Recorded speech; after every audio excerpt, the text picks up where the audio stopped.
Commençons tout d'abord par le sujet de la double affiliation. Non pas le sujet, mais le contentieux juridique en cours. Où en sommes-nous à ce jour? Certains le savent, d'autres pas, ou d'autres ne connaissent qu'une partie de l'histoire. Donc nous avions, après avoir gagné à maintes reprises, puisque je rappelle, nous avons perdu une seule fois à Strasbourg, alors qu'à Strasbourg, il y a quand même 3 juges qui nous avaient donné gain de cause. Une juge avait simplement expliqué que les frontaliers s'étant inscrits à la CMU, il était normal qu'ils doivent payer leurs cotisations. Elle n'avait pas répondu dans ses conclusions à toutes les questions que nous avions posées.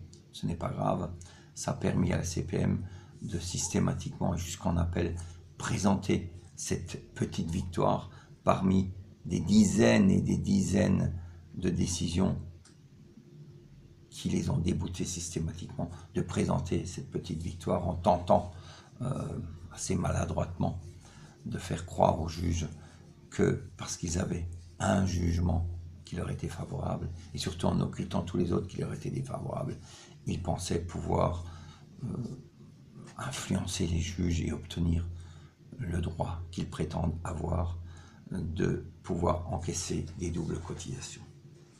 Donc où en sommes-nous après plusieurs décisions de la Cour du tribunal d'affaires de sécurité sociale d'Annecy? Nous sommes passés avec les premiers frontaliers à la Cour d'appel de Chambéry.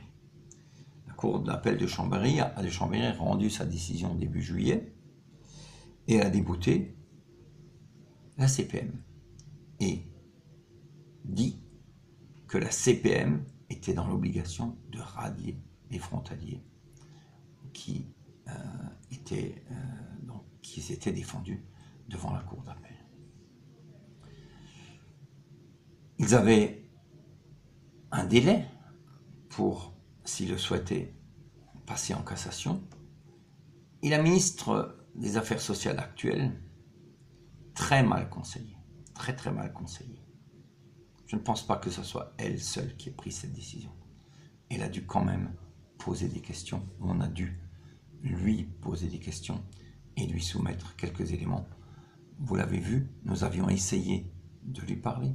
Vous aviez vous-même, nombre d'entre vous lui avez écrit en disant « Madame, acceptez au moins qu'on vous donne peut-être notre version des faits », sans pour autant qu'on lui ait demandé de nous donner raison, absolument pas. Elle a choisi de ne rien faire, d'écouter ses conseillers et de faire un recours en cassation. Recours en cassation qui oblige bien entendu l'administré,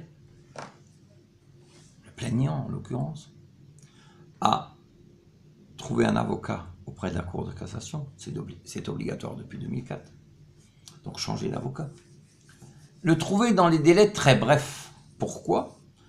Parce que le recours a été déposé début août et le 15 août, le président de la Cour de cassation a informé les frontaliers qu'ils avaient concernés, qu'ils avaient, au lieu de 2 mois, 1 mois pour répondre aux 50 pages de mémoire en réplique qu'a déposé la CPM par le biais de ses avocats privés. Je pense qu'ils sont payés à la ligne puisqu'ils ont déposé pas moins de 50 pages. Il faut au moins 50 pages pour tenter de nier les évidences et le droit. Mais elles ne suffisent pas. Elles ne suffiront pas. Pour nous, c'était un peu la course contre la montre. Nous avons réussi le pari.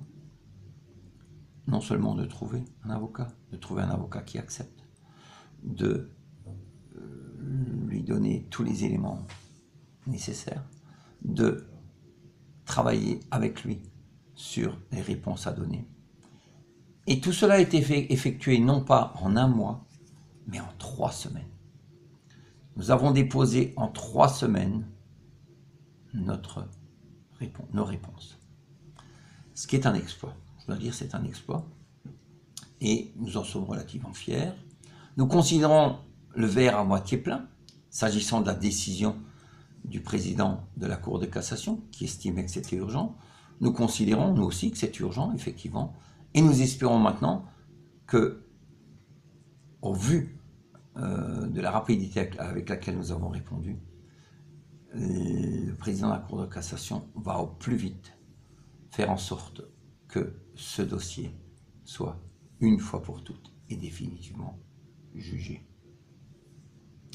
Nous avons aussi veillé, c'est important, on ne sait jamais, à introduire dans notre réplique et dans le mémoire qu'on a déposé, en cas de doute, aussi on ne sait jamais, une question préjudicielle à la Cour européenne de justice, c'est-à-dire avant que la Cour de cassation, s'ils avaient des doutes, je répète, s'ils avaient des doutes, ce qui m'étonnerait, ça m'étonnerait fort, mais on ne sait jamais, ils doivent passer par la question préjudicielle auprès de la Cour européenne de justice, puisque, rappelons-le, tout ce dossier concerne directement et concrètement les règles de libre circulation au sein de l'Union européenne, et la Cour de justice européenne est tout à fait compétente dans ce cas. Nous attendions aussi une réponse de la Commission de Bruxelles. Là, nous avons découvert la semaine dernière que le responsable a changé pour la 3e fois en 2 ans. Et donc, toutes les lettres, tous les téléphones antérieurs, il va falloir qu'on fasse en sorte de veiller à ce que le nouveau responsable nous garantisse qu'il les a bien lus, et surtout à ce que nous obtenions des réponses. 2 ans, c'est énorme. 2 ans, c'est très long. D'autant plus que la Commission de Bruxelles s'est excusée l'année dernière de ne pas nous avoir, donc en août 2016, de ne pas nous avoir encore donné de réponse. Entre-temps, 1 an s'est passé et rien ne se passe. Là aussi, nous sommes relativement surpris. Nous y reviendrons tout à l'heure avec la CSG-CRDS des retraités. Là aussi, les réponses tardent à venir. En tout cas, nos demandes à la Commission de Bruxelles ont bien été enregistrées. Il est prouvé clairement à travers les réponses qu'on nous a données que nos arguments sont relativement crédibles. Sinon, je ne pense pas qu'il se serait excusé de ne pas avoir encore répondu.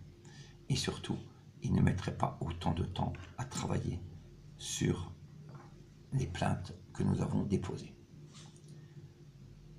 Voilà, donc nous attendons maintenant qu'au niveau de la Cour de cassation ça avance, et nous espérons que cela va débloquer tous les dossiers qui sont actuellement encore bloqués, dont les 9000 à Mulhouse auprès du tribunal des affaires de sécurité sociale. Nous n'attendons pas non plus d'arrangement à l'amiable, c'est impossible.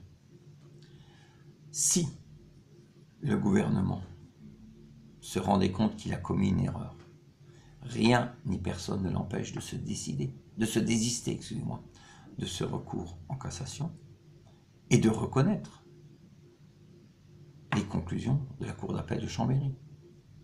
Et à ce moment-là,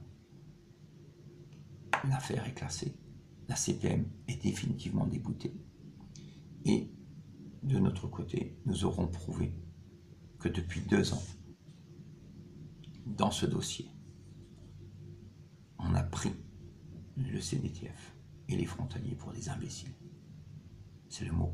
Parce que je n'ose pas m'imaginer que des personnes qui traitent des affaires internationales, qui sont capables, ou qui se disent capables, parce qu'ils ne sont pas vraiment capables, de faire un accord transfrontalier, intergouvernemental donc, que ces gens-là puissent à tel point méconnaître le droit communautaire, que pour eux ça soit tellement compliqué, et surtout qu'ils ne sont même pas conscients que s'ils ne comprennent rien, ils ont 2 outils très faciles dont nous ne disposons pas.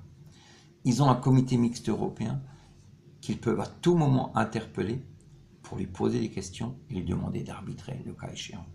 Ils ont aussi une commission administrative européenne qui aurait sans problème, depuis longtemps, pu répondre à ces questions. Pourquoi se sont-ils gardés pendant tout ce temps de ne pas poser des questions toutes simples? Parce qu'ils avaient peur. Ils savaient très bien quelle réponse leur serait donnée. Voilà. C'est lamentable, c'est ainsi. Je me répète, c'est vrai, mais je le pense, et je le penserai toujours. Merci.